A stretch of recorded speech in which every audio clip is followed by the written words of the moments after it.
Manteles largos, maestro. Sí, nos visita el maestro Ernesto Gerardo Panes, un académico de la UB en la Facultad de Antropología, un hombre de lucha, un hombre que ha estado siempre en la batalla y es un hombre que le conocemos hace 30 años y le reconocemos muchos dotes y hoy lo invitamos a que nos platique de este evento en la tarde-noche aquí en Jalapa, en el Centro Recreativo, para conmemorar el 26 de septiembre de 1968,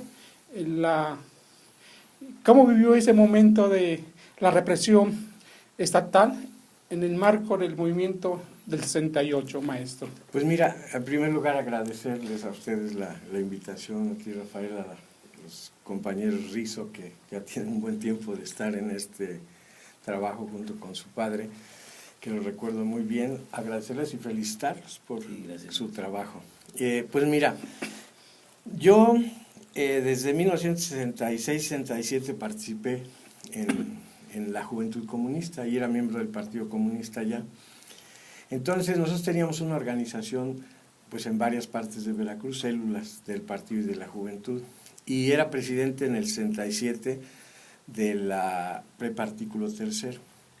Después entré en el 68 a la Facultad de Economía. Entonces empecé a participar como activista, era el secretario general de la CENET, Central Nacional de Estudiantes Democráticos aquí en Veracruz, y miembro del Comité Central de la Juventud Comunista. Es decir, yo no actuaba solo, ni era un trabajo individual, ni le quería ser al héroe, ¿no?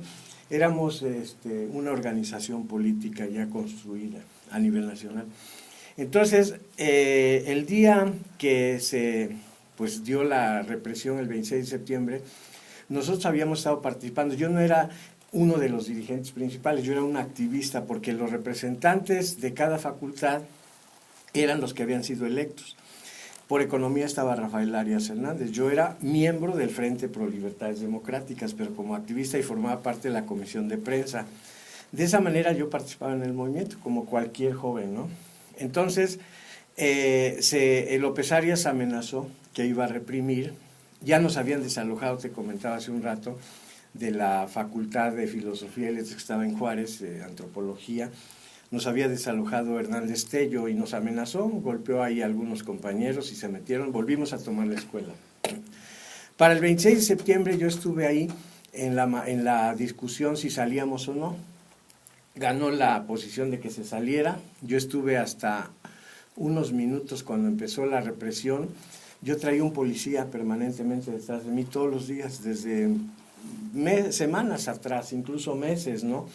Porque a nosotros siempre nos vigilaban la policía, a veces discretamente y a veces muy abiertamente. Entonces yo traía un policía detrás de mí durante la manifestación cuando salió. Logré evadirlo, lo perdí ahí por el Mercado Jauregui, me subí a un autobús y entonces entraron a mi domicilio la policía. Mi padre estaba en una silla de ruedas ese día porque le habían amputado una pierna, tenía algunos meses, y lo amenazaron, ¿no? Y entraron a la casa, no, pues que aquí está, dice, lo vimos allá en la manifestación, y mi madre dijo, bueno, ¿y por qué no lo agarraron? Pues porque me les pelé, no me pudieron agarrar, ¿no? Entonces, con permiso y hasta luego, ¿no? Entonces, yo me oculté, me fui a México con un compañero que había venido del Comité Central. Allá yo iba a estar el 2 de octubre en Tlatelolco, pero yo perdí el contacto y ya no pude estar. Me regresé y me oculté en una casa. Como teníamos el delito de asonada, motín y todo, pues nos perseguían, ¿no? Entonces yo estuve oculto 3 meses. Cuando llega Murillo Vidal, hace el pronunciamiento de la amnistía, yo me reincorporo, pero ya había perdido el semestre. Luego me vuelven a detener en el 69 y hay un hostigamiento permanente, ¿no? Me siguen vigilando, hay amenazas, y entonces me voy a México y me dicen que la situación se vuelve tensa. Habían caído muchos miembros del Comité Central y nosotros éramos la renovación propiamente del partido, ¿no? Y me voy del país. Entonces, cuando me voy del país, Hernández Tello estaba, a los 2 días que yo estaba en una casa de seguridad, entró la Policía Federal a buscarme. Yo ya no estaba afortunadamente ahí, ¿no?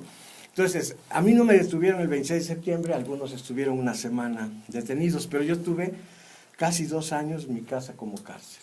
Es decir, Todos los días tenía un policía, día y noche, durante más de 2 años. Entonces, pasó 70, 71, en el 70 me detuvieron nuevamente, me llevaron a los servicios especiales, me golpearon.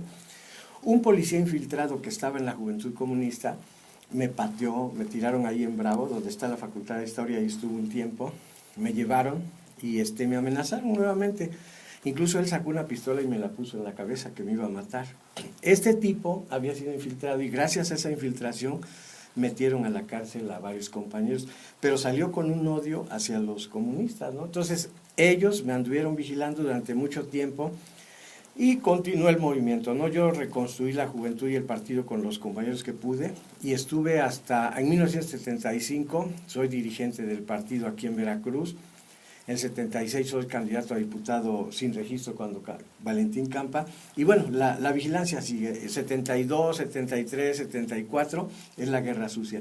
Yo participé con uno de los grupos que impulsó la lucha armada en México.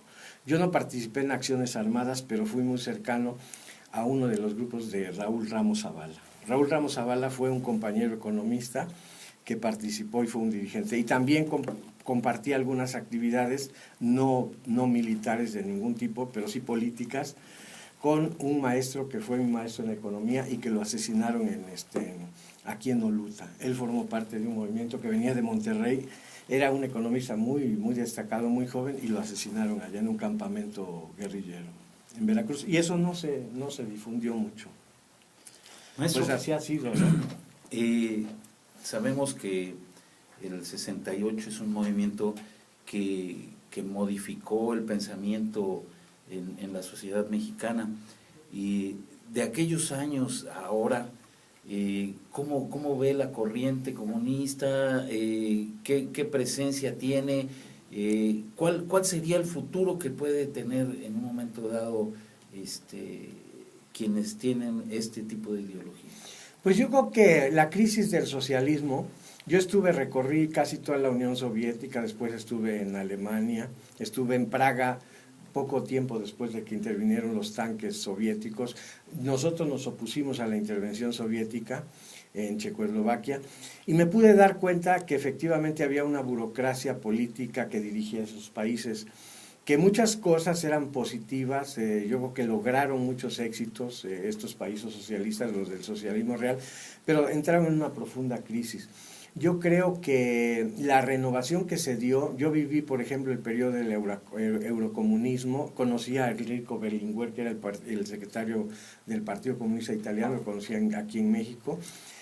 Me di cuenta que efectivamente habría que renovar procesos, y nosotros como Partido Comunista éramos muy críticos, no éramos ni prosoviéticos, ni prochinos, ni procubanos, éramos, a partir de una reflexión de la historia de México, queríamos ser independientes. Pero yo creo que con la caída del muro de Berlín, yo estuve en Mongolia y ahí conocí a Gorbachov en los 80, 81, 82, y me di cuenta que la Unión Soviética estaba entrando en un proceso de cambio. Y efectivamente, pues se derrumba el muro. Yo digo que nadie lo previó así tan rápido y abruptamente, pero el camino del socialismo ofreció muchas cosas interesantes: la justicia social, la equidad, la distribución equitativa de la riqueza, el poder basado en las fuerzas de la sociedad, pero al final de cuentas se burocratizó. Y entonces yo creo que ahora estamos a muchas décadas para reflexionar que muchos de los valores del socialismo democrático siguen vigentes. Seguimos luchando por el derecho al trabajo, por el derecho a la salud, por los derechos humanos, por el cuidado del medio ambiente, por la libertad política. ¿A cuántos periodistas han asesinado ahora en México? Es una cantidad. Hay amenazas, hay extorsión, el poder del Estado reprime, limita la difusión de las ideas. Entonces estamos viviendo procesos muy complejos. No podemos decir que no avanzamos. Tenemos libertad política, hay nuevos partidos, hay pluralidad, que era por lo que luchábamos. Vean los ciclos: 58, 59, huelga ferrocarrilera; 68, movimiento estudiantil popular; 88, la lucha de Cuauhtémoc, en la que yo participé también, Frente Democrático Nacional; en 98, pues es el avance de una nueva reforma, y bueno, en el 2000 llega un nuevo partido al gobierno, ¿no? Y nosotros pues como que vamos en décadas, pero la lucha, yo digo que esa es la historia de la humanidad. La humanidad sigue recorriendo procesos contradictorios, y bueno, el ser humano lleva en sí, en la cultura, en la sociedad, en la historia, procesos de lucha permanente, ¿no? Es una lucha por el poder, lucha por espacios, lucha por intereses, lucha por beneficios económicos, lucha de las ideas contra otras ideas. Yo digo que nosotros nos tenemos que aceptar que la lucha del hombre es una lucha permanente, no como una escalerita de que estamos primero en un escalón de subdesarrollo y luego desarrollo. Es más complejo el asunto, pero indudablemente que el mundo hoy con la globalidad está encontrando algunas alternativas nuevas que vienen tanto de la historia del liberalismo como de la historia de los socialistas, ¿no? Es decir, yo nunca fui dogmático en el sentido de encerrarme de que una sola idea, un solo pensamiento tenía la razón, ¿no? Quizá en un momento dado fuimos radicales, pero estábamos abiertos a las grandes contribuciones, ¿no? ¿Por qué? Porque en mi caso yo tengo amigos en diferentes organismos políticos con los cuales he convivido y me he dado cuenta que no hay una razón absoluta, ¿no? Sino que la historia se forma precisamente con la lucha de la diversidad. Y bueno, indudablemente que hay que condenar el autoritarismo, la represión, los sistemas militares, las dictaduras, la falta de libertad política y libertad ciudadana. Y seguimos en la lucha por la construcción de la ciudadanía, ¿no? Porque es un estado de conciencia y porque el hombre sea libre realmente, ¿no? En el sentido tanto social como intelectual y como políticamente, ¿no? Maestro, mencionó usted un personaje contemporáneo que viene de alguna manera a unificar a todas las corrientes socialistas, comunistas e inclusive revolucionarias, podríamos decir. Del nacionalismo revolucionario. Que es Cuauhtémoc Cárdenas. Surge el PRD y se congrega ahí mucha gente que viene con estos pensamientos. De momento él deja de actuar, ¿no? Pero hoy nuevamente está en la palestra. ¿Cómo ve lo que está haciendo y el camino que ha tomado este partido? Bueno, yo quiero mencionar aquí un poco respecto a cómo surgió este proceso. Cuauhtémoc y Porfirio Muñoz Ledo eran miembros del PRI, cuando la sucesión presidencial en el periodo se da antes del 88, la disputa por la presidencia. Porfirio era uno de los presidenciables y Cuauhtémoc también. Entonces se decide en favor de Salinas, ¿no? Ese grupo que se dividía entre tecnócratas y políticos, ¿no? Ya arribaban con una fuerza muy importante.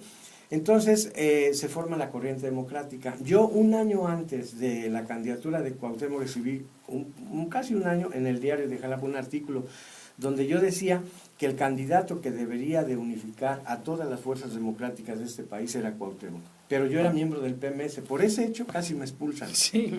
Me marginaron, porque decían, ¿cómo apoyar a un priista? Que eso no es posible. Y estaba Eberto Castillo, que él quería la candidatura y a como dio lugar salió con el de los encuerados, con César del Ángel, e irrumpieron en la Convención Nacional Electoral y sale electo él como candidato a la presidencia. Cuando que yo y muchos pensábamos que el candidato debió de haber sido apoyado desde el principio, el PMS debió de haber apoyado a Cuauhtémoc. Yo era el candidato natural para ser diputado federal por Jalapa, en la candidatura. Ramírez. Pero me eliminó el PMS de la lista, pusieron a una candidata que era una buena persona, doña Lala, pero no tenía la fuerza política. A mí me ofrecieron la candidatura por Jalapa, el PAN, el PPS, el partido, el PST, la Corriente Democrática. Yo no acepté en el 88 ser candidato por Jalapa. Y a mí me lo ofrecieron. Porque muchos decían que yo quería ser diputado a toda cosa y yo les demostré que a mí lo que me interesaba era la unidad de las fuerzas. ¿Qué pasó con Cuauhtémoc? Cuauhtémoc irrumpe, y el 88 yo nunca había vivido manifestaciones como la del 88, la volví a vivir en la primera manifestación magisterial, que fueron más de 30,000 personas, allá fueron 50,000, ¿no? En Jalapa, nunca yo había vivido eso. Sí. Entonces, esta irrupción de muchos sectores, incluso de grupos del gobierno,